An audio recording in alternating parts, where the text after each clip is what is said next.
संजीव कुमार जेना Assaye home guard group रू आसते आम टीम टोटाली आसलु आज को परीक्षा कंप्लीट होवार पाखापाखि 100 दिन ऊर्ध पाखापाखि 4 मास पाखापाखि हम बारंबार प्रतिश्रुति एसपी देइचंती आमे कलेक्टर एडीएम समस्त को लिखित अभियोग कर एसपी 3-4 थर डेट देइचंती जे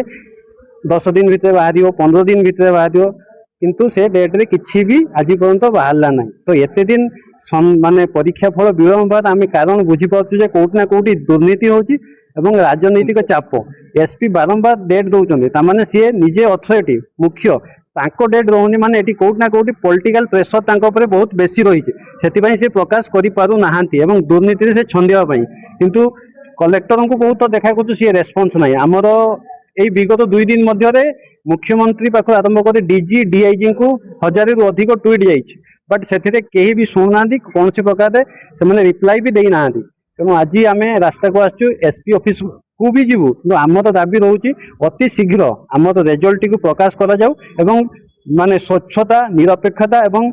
योग्यता आधार चयन करा जाऊ कौन प्रकार जमी दुर्नीति न हुए से ट्रांसपेरेंसी थी दरकार जी आशायी आम 6000 आशायी समस्ते जापर दरकार जमी परीक्षा फल एमती प्रकाश करा जाऊ जमी जापर ए कौन प्रकार दुर्नीति है ना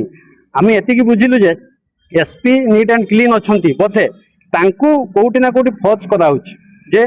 परीक्षा फल प्रकाश न करन ए संपूर्ण भाव एटा राजनैतिक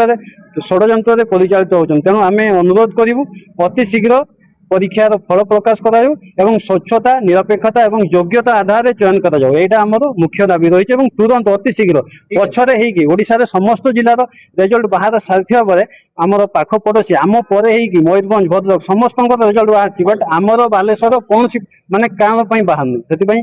से तुरंत बाहर करने दाबी रखीचु एति आमर दाबी।